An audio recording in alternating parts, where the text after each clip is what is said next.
Corona की मुश्किल घड़ी में देश में बर्ड फ्लू से पहली मौत का मामला सामने आया है। बर्ड फ्लू को लेकर फिलहाल देश में कोई अलर्ट नहीं है, लेकिन इस मौत के बाद इस बात का डर भी सताने लगा है कि क्या बर्ड फ्लू अपने पैर फैला चुका है।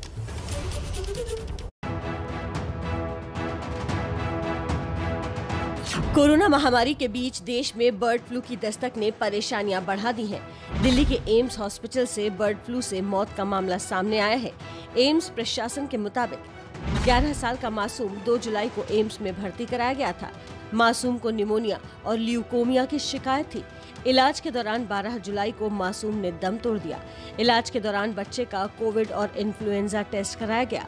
कोविड रिपोर्ट नेगेटिव आई, लेकिन इन्फ्लुएंजा टेस्ट में H5N1 एवियन इन्फ्लुएंजा के संक्रमण की पुष्टि हुई है। बर्ड फ्लू की पुष्टि होने के बाद मासूम के संपर्क में रहे सभी हॉस्पिटल के स्टाफ को आइसोलेट कर दिया गया है।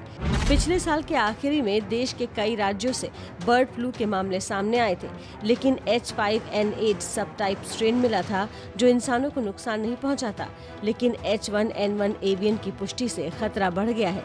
कोरोना की तीसरी अनुमानित लहर से पहले बर्ड फ्लू ने चुनौती दोहरी कर दी है।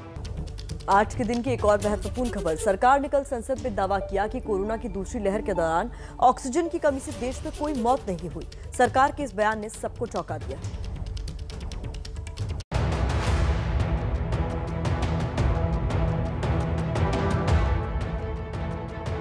क्या दूसरी लहर में ऑक्सीजन की कमी से एक भी मौत नहीं हुई? भारत की सरकार का तो यही कहना है। संसद में सवाल पूछा गया कि क्या दूसरी लहर के दौरान ऑक्सीजन न मिल पाने की वजह से बड़ी संख्या में लोगों की जान गई है। जवाब में केंद्रीय स्वास्थ्य राज्य मंत्री भारती प्रवीर पवार ने राज्यसभा में कहा, राज्यों और केंद्र शासित प्रदेशों में ऑक्सीजन की कमी से मौत दर्ज नहीं है। केंद्र सरकार ने राज्यों की सहायता की है और ऑक्सीजन की व्यवस्था समेत कई कदम उठाए हैं।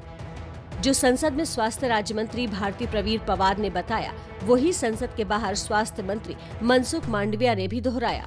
भारत सरकार जो स्टेट गवर्नमेंट आंकड़ा भेजती है उसको कंपाइल करके पब्लिश करती है। भारत सरकार का काम होता है उसको पब्लिश करने का, उसके अलावा हमारा कोई काम नहीं होता है। ना ही भारत सरकार ने किसी को कहा है कि हम कम आंकड़ा दीजिए। इस मुद्दे पर कांग्रेस हमलावर है।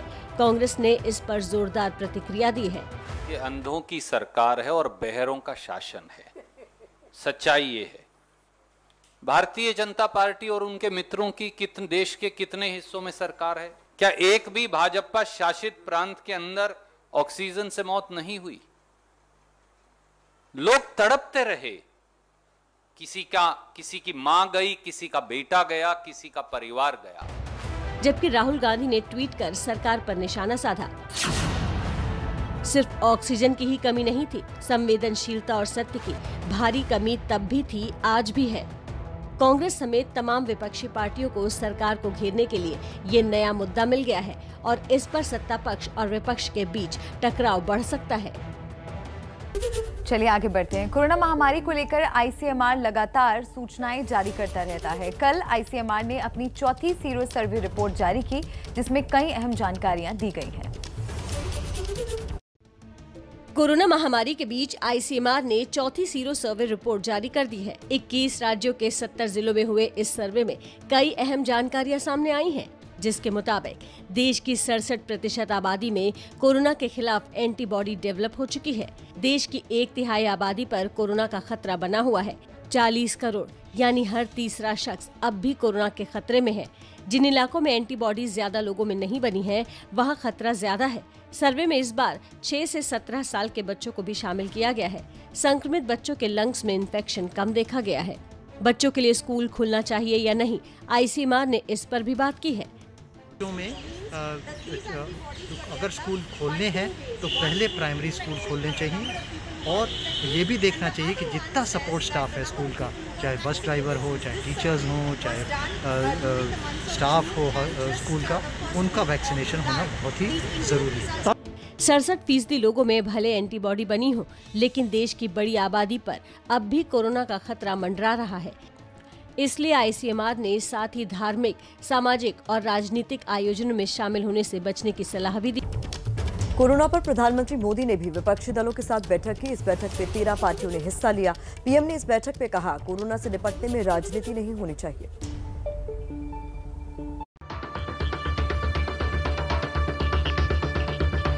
पीएम की बुलाई इस बैठक में सरकार ने कोरोना पर प्रेजेंटेशन दी, लेकिन इस बैठक में मुख्य विपक्षी पार्टियां शामिल ही नहीं हुई। न कांग्रेस आई, न आम आदमी पार्टी, न लेफ्ट और न अकाली दल। खैर, पीएम ने इस बैठक में करीब 10 मिनट का भाषण दिया और कहा, कोरोना से निपटने में राजनीति नहीं होनी चाहिए। जरूरत के हिसाब से सभी राज्यों को वैक्सीन मुहैया करा रहे हैं। खैर, टीएमसी इस बैठक में आई और अपनी बात भी रखी। टीएमसी ने कोवैक्सीन का टीका लिए हुए लोगों को विदेश यात्रा में हो रही परेशानी का मुद्दा उठाया। इस पर पीएम ने कहा कि हम इस मामले को देख रहे हैं। बैठक पीएम मोदी की मौजूदगी में संसद भवन एनेक्सी में हुई, जिसमें स्वास्थ्य सचिव ने 52 स्लाइड का प्रेजेंटेशन दिया।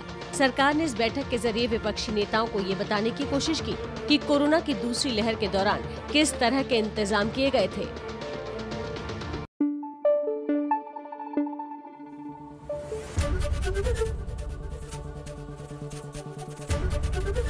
एबीपी न्यूज आपको रखे आगे।